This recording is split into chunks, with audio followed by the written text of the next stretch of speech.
Bueno, muchas gracias a la secretaria por haber invitado al SEI para que podamos expresar aquí nuestra postura sobre la discusión del salario mínimo. Muchas gracias a ustedes por haberse quedado durante todo el debate y a los colegas y al resto de los ponentes. ¿Cuál es por dónde arranca la preocupación del SEI, el Centro de Estudios Espinosa Iglesias, sobre la situación del salario mínimo? El principal problema es un problema institucional. Tenemos dos instituciones en el Estado mexicano que se están comportando de manera poco congruente entre ellas. Una es el Coneval, que es el Consejo Nacional de Evaluación de la Política Social, que tiene una medida de la pobreza que implica que para poder estar fuera de ella se requiere cierto nivel de ingresos, más que no se sufran ciertas carencias, ¿de acuerdo? Pero una de las variables es el ingreso. Y por otro lado, tenemos una institución, la Comisión Nacional del Salario Mínimo, que fija un nivel de salario mínimo que está, no está teniendo en cuenta la medición de Coneval, porque fija un salario mínimo que según ellos es constitucional, pero la Constitución dice que el salario mínimo debe alcanzar para que la familia que lo recibe no esté en pobreza. Entonces, o la CONASAMI no está aceptando las mediciones de pobreza de Coneval, o qué es lo que está pasando con esta comisión. Entonces, hay una cuestión de inconstitucionalidad en el comportamiento de esta comisión que debería atenderse urgentemente. Entonces, esa es la primera preocupación que nos lleva a meternos en este debate. Ahora, ¿a cuánto debería subir? Y por lo tanto estamos de acuerdo en que se discuta y se promueva un aumento del salario mínimo. Pero ¿a cuánto debería subirse ese salario mínimo? Y ¿hasta dónde es conveniente? Estas son las dos preguntas que estuvimos debatiendo en el SEI. ¿Hasta dónde hay que subir el salario mínimo? Y ¿hasta dónde es conveniente utilizar la medida de salario mínimo como una guía para la política social en el país? Y el problema es el siguiente. Es claro que el salario mínimo no alcanza para vivir a quien lo recibe, ¿de acuerdo? Por ese lado, entonces, las líneas de pobreza que estima el Coneval pues son una guía útil para ver hacia dónde debería ir el salario mínimo.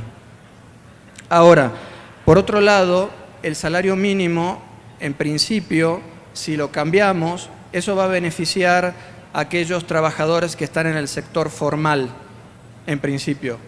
Y los que están en el sector formal y reciben este salario mínimo son muy pocas personas. Son 500.000 trabajadores aproximadamente. Entonces, ¿qué hacemos con el resto de la población que recibe el salario mínimo y no es formal? Tenemos casi 3,5 millones de personas que son informales y tenemos aproximadamente 4 millones de personas que reciben ingresos por autoempleo.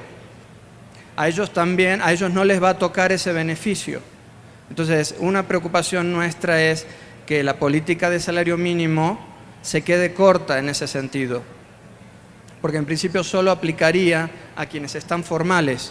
Solo aquellos que están formales tendrían este beneficio. Por lo tanto, eso nos lleva en el SEI a pensar en que lo que necesitamos, además del aumento del salario mínimo, es una política social de Estado que de alguna manera contempla el bienestar de toda la población, no solo de aquellos que son trabajadores formales. Primero veamos qué beneficios tendría eso. En estos momentos la situación de la política social en el país es alarmante.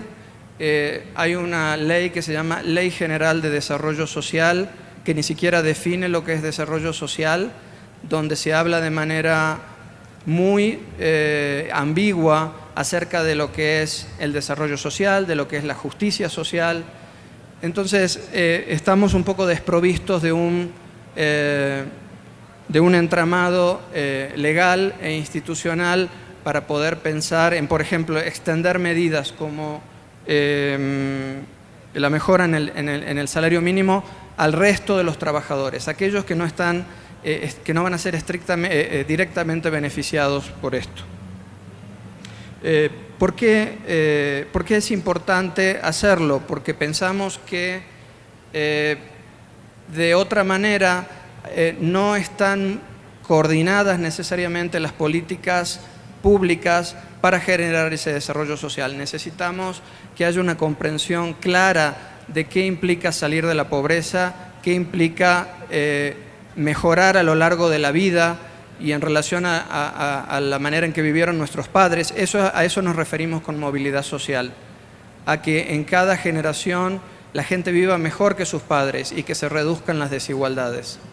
Entonces, en ese sentido, la política de salario mínimo tendríamos que complementarla con otro tipo de políticas que mueven a reducir la desigualdad a lo largo de toda la vida. Hace poco el BID, el Banco Interamericano de Desarrollo, sacó un documento que se denomina Los Primeros Años, y lo que muestran allí es que los rezagos con los que la gente llega al mercado laboral y por lo tanto determinan sus ingresos y la desigualdad de ingresos se va gestando desde la infancia. En México aproximadamente entre un 20 y un 25% de los niños de 5 años ya llevan un rezago cognitivo importante.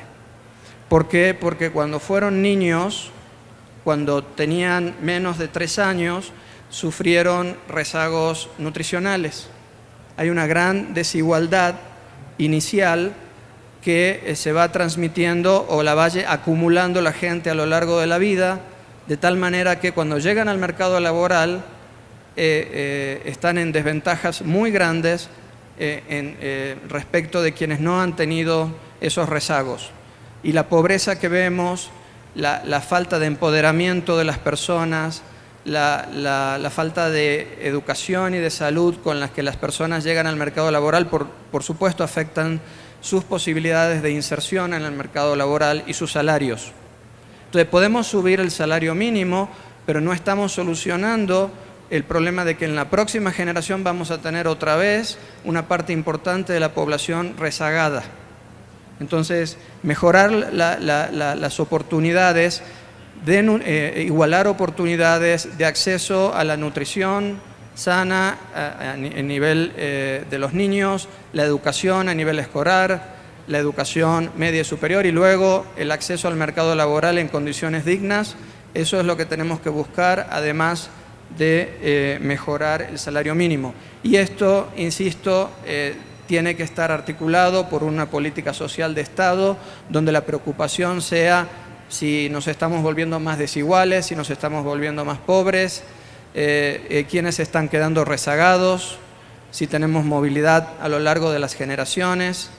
La política del salario mínimo debe ir con esto.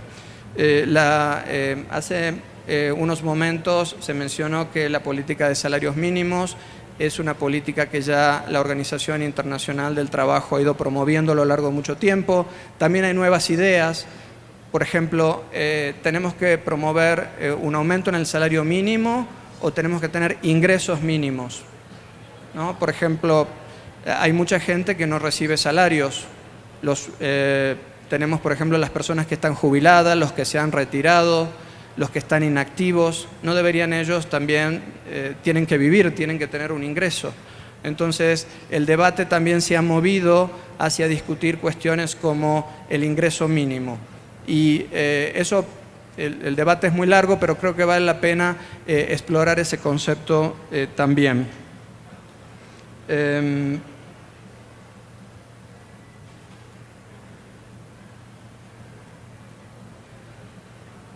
Bien,